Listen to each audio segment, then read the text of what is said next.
Assalamualaikum warahmatullahi wabarakatuh. Alhamdulillah rabbil alamin wassalatu wassalamu ala asyrofil anbiya'i wal mursalin wa ala alihi washabihi ajma'in. Puja dan puji syukur kita sanjungkan kehadirat Allah Rabbul Zati, limpahan salawat dan salam kita kirimkan kepada manusia teladan sepanjang masa Nabi besar Muhammad SAW. Para pendengar yang beriman, mungkin hampir semua di antara kita menginginkan akhir hidup kita berjalan di jalan yang lurus, berjalan di jalan yang diridhoi oleh Allah Subhanahu wa taala. Para pendengar, kita telah mengenal bahwa akhir yang buruk. Istilah ini dipakai untuk menggambarkan orang yang berusaha keras untuk berbuat kebaikan dalam kehidupannya. Lalu tiba-tiba ia berhenti. Ia telah merasa sempurna. Saat itulah ia jatuh ke tempat yang paling rendah. Lawan dari istilah ini ialah akhir yang baik. Seorang yang memperoleh akhir yang baik ialah yang mulai berjalan hidupnya dengan hal-hal yang kurang baik, namun di sisa akhir hidupnya ia merintis jalan yang baik. Salah satu gangguan yang paling besar dan paling berbahaya ketika mendekatkan diri kita kepada Allah adalah rasa kepuasan diri, merasa kagum akan kehebatan diri kita dalam beribadah, merasa kagum terhadap apa yang telah kita capai. Ketika timbul perasaan inilah, seseorang kembali ke tingkat paling dasar. Dalam Al-Quran, Allah SWT berfirman, surah Al-A'raf ayat 175 sampai dengan 176. Dan bacakan kepada mereka berita orang yang telah kami berikan kepadanya ayat-ayat kami, pengetahuan tentang isi Alkitab. Kemudian dia melepaskan diri dari ayat-ayat itu. Dia diikuti setan sampai dia tergoda. Maka jadilah dia termasuk orang-orang yang sesat. Dan kalau kami menghendaki, sesungguhnya kami tinggikan derajatnya dengan ayat-ayat itu. Tetapi dia cenderung kepada dunia dan menuruti hawa nafsunya yang rendah. Perumpamaan mereka seperti anjing. Jika kamu menghalaunya, diulurkannya lidahnya, dan jika kamu membiarkannya, dia mengulurkan lidahnya juga. Demikian itulah perumpamaan orang-orang yang mendustakan ayat-ayat kami. Maka ceritakanlah kepada mereka kisah-kisah itu agar mereka berpikir. Para pendengar, ayat ini bercerita tentang orang yang tengah menjalani berbuat hal-hal yang baik dalam dirinya, lalu kemudian berhenti dan melepaskannya sehingga jatuh kepada kesesatan. Beberapa mufasir berpendapat bahwa yang dimaksud dengan orang yang ada dalam ayat tersebut adalah Bal'am bin Ba'urah, seorang ulama besar pada zaman Bani Israel. Bal'am adalah seorang alim yang pernah mencapai kedudukan tinggi di sisi Allah SWT karena proses pendekatan dirinya kepada Allah yang dilakukannya. Karena kesalehannya ia dihormati orang banyak. Doa-doanya senantiasa diperkenankan Allah. Namanya masyhur di seluruh negeri. Reputasinya yang tinggi membuat raja senang kepadanya dan memberikan jabatan yang tinggi di pemerintahannya. Suatu saat dia disuruh raja untuk mendoakan kaum Nabi Musa agar jatuh ke dalam kecelakaan, dan Bal'am melakukannya. Para ahli sejarah menyebutnya Bal'am jatuh pada kesesatan karena silau akan kilauan dunia. Setelah melalui pendekatan diri kepada Allah yang sangat lama, dunia mengalir kepadanya. Dia menjadi orang terhormat yang memiliki banyak pengikut. Al-Quran menyebutkannya. Dan kalau kami menghendaki, sesungguhnya kami tinggikan derajatnya dengan ayat-ayat itu. Tetapi dia cenderung pada dunia dan menuruti hawa nafsu.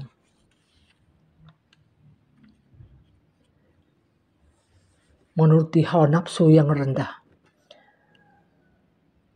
Allah mengumpamakan ulama seperti Bal'am yang mendekatkan diri kepada Allah begitu lama, tetapi jatuh pada kenikmatan dunia yang sesaat.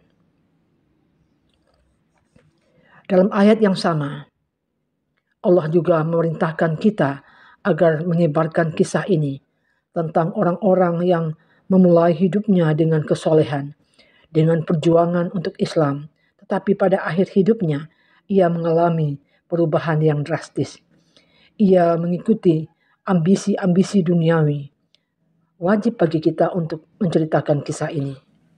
Allah berfirman, maka ceritakanlah kepada mereka kisah-kisah itu agar mereka berfikir.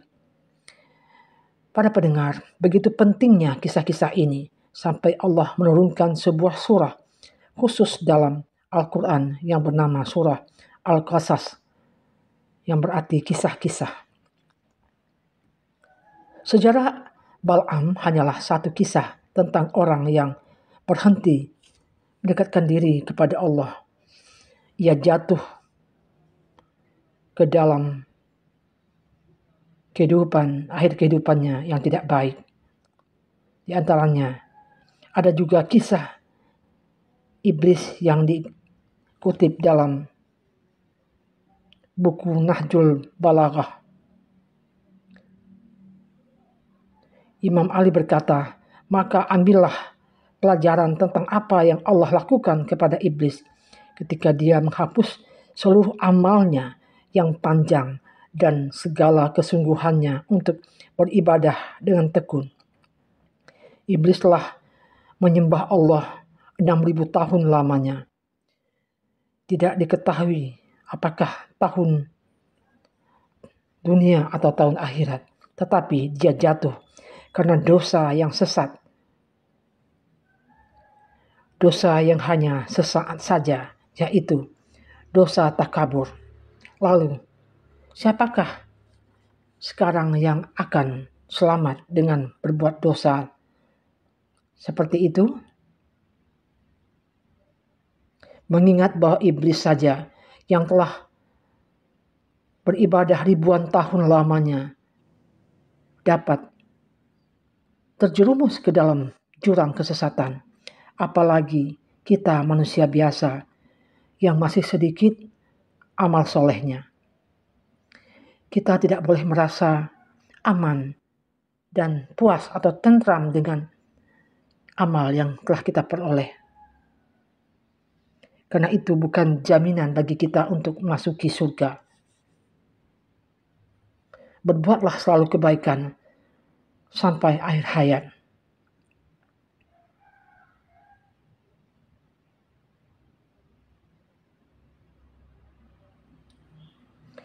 Para pendengar, karena perasaan takaburnya iblis tak mau bersujud kepada Adam, dan untuk itu Allah mengutusnya dan mengeluarkannya dari surga untuk selama-lamanya.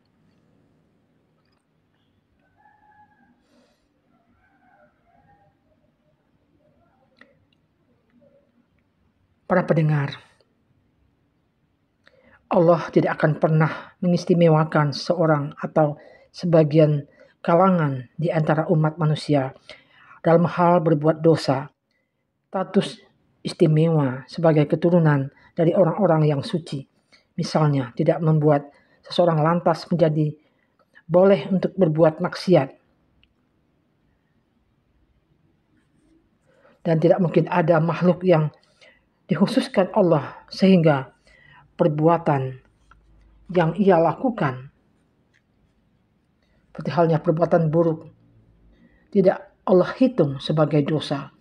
Oleh karena itu, kita harus senantiasa menghindarkan diri dari maksiat, dari perbuatan-perbuatan dosa yang membuat Allah murka kepada kita. Para pendengar yang beriman, setiap maksiat yang kita lakukan adalah sebuah noktah hitam yang menodai kebersihan hati kita. Semakin banyak dosa yang kita lakukan, semakin gelaplah permukaan hati kita, sehingga semakin rendah pula tingkat kita dalam perjalanan untuk mencapai kebaikan dalam hidup ini. Ada sebuah syair yang mengatakan, jagalah hati, jangan kau nodai, jagalah hati, lentera hidup ini. Para pendengar yang beriman, dari kisah iblis yang telah kita paparkan tadi, mengajarkan kita akan kehati-hatian dan ketakutan kita akan akhir hidup kita kepada akhir yang buruk. Kita tak boleh sesaat pun berhenti dari proses untuk selalu berbuat kebajikan.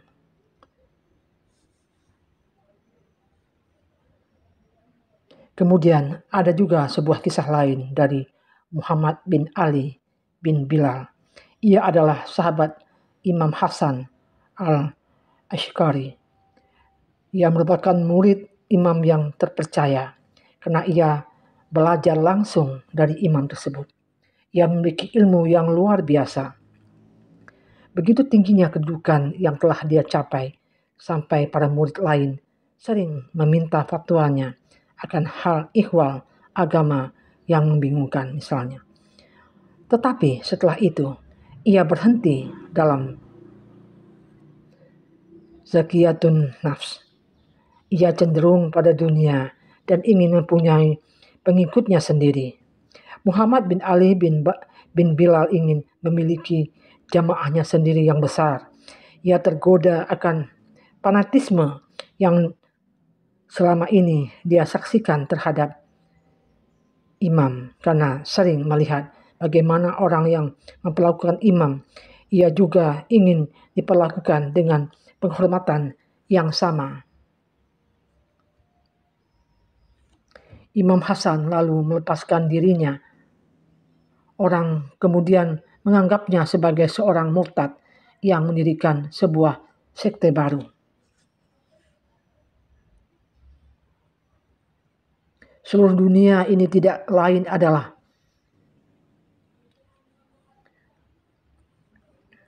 senda gurau, kecuali tempat-tempat yang berilmu dan mempraktikkan ilmu yang baik. Dan setelah ilmu itu dapat menjadi hujah yang mencelakakan, pada akhirnya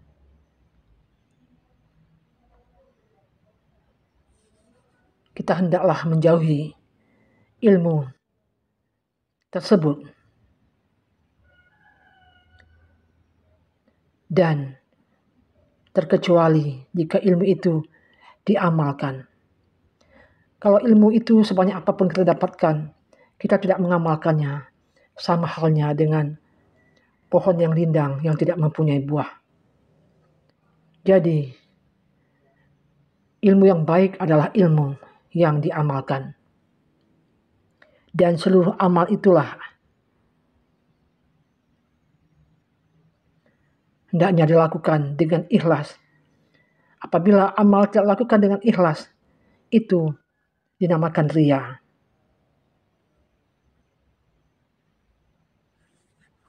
Para pendengar,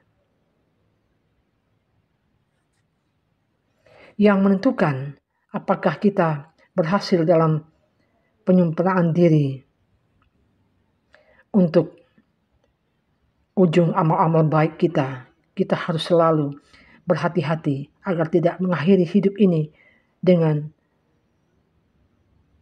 husnul khotimah. Untuk berlindung dari hal itu, yang pertama harus kita lakukan adalah menghindari segala perasaan cukup akan amal-amal yang telah kita lakukan. Kita tidak boleh merasa puas dan harus senantiasa merasa bahwa kita belum mencapai apa-apa dalam perjalanan mendekati Allah. Jangan pernah sekalipun merasa diri yang paling benar dan menganggap orang lain sesat. Kemudian yang kedua, kita harus memandang tazkiyatun nafs sebagai sebuah jalan tanpa ujung, proses tanpa batas. Setiap kali kita merasa cukup, ketahuilah bahwa kita belum cukup. Kemudian yang ketiga, kita mesti senantiasa merendah di hadapan Allah SWT dan memohon kepadanya agar kita diberi husnul khotimah, akhir yang baik dalam kehidupan. Permohonan ini seharusnya diucapkan dalam setiap doa yang kita lantunkan kepada Allah, yang kita panjatkan setiap selesai kita melaksanakan sholat, supaya Allah meneguhkan hati kita, meneguhkan langkah-langkah kita berada di jalan Shiratal Mustaqim, jalan yang lurus. Dan salah satu doa yang harus selalu sebaiknya kita lakukan adalah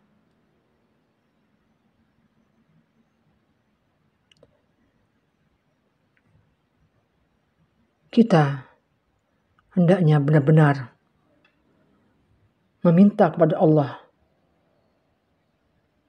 wahai yang membolak-balikan hati dan pandangan, teguhkanlah selalu hatiku dalam agamamu. Janganlah kau gelincirkan hatiku setelah kau berikan petunjuk kepadaku. Curahkanlah kepadaku kasih sayangmu. Sesungguhnya engkaulah Maha Pemberi anugerah. Lindungilah aku dari api neraka, ya Allah yang Maha Pengasih. Panjangkanlah usiaku, luaskanlah rezekiku, taburkanlah padaku kasih sayangmu. Jika aku pernah tertulis sebagai orang yang celaka, masukkanlah aku kepada kelompok orang-orang yang beruntung dan bahagia karenamu. Karena engkau telah menghapus apa yang aku kehendaki dan menetapkan apa yang aku kehendaki, yang telah tertulis dalam kitab Ummul Kitab.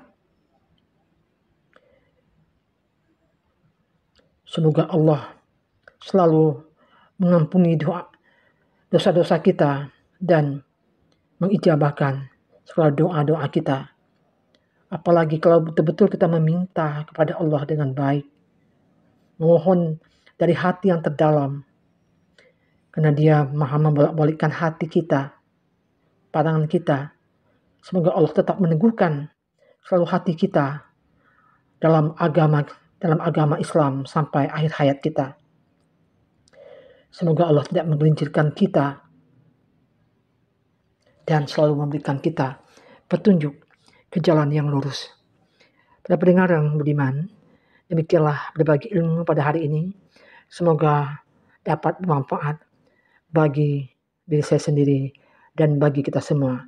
Yang terpenting, ilmu yang kita dapatkan atau doa-doa yang bagus yang telah kita pelajari, hendaknya kita praktekkan dalam kehidupan. Itulah ilmu yang bermanfaat. Doa-doa yang baik. Semoga Allah menjabahkan doa-doa kita dan kita termasuk orang-orang yang terbaik di akhir hidup kita mendapat husnul khotimah. Terima kasih. Billahi taufiq wal hidayah. Assalamualaikum warahmatullahi wabarakatuh.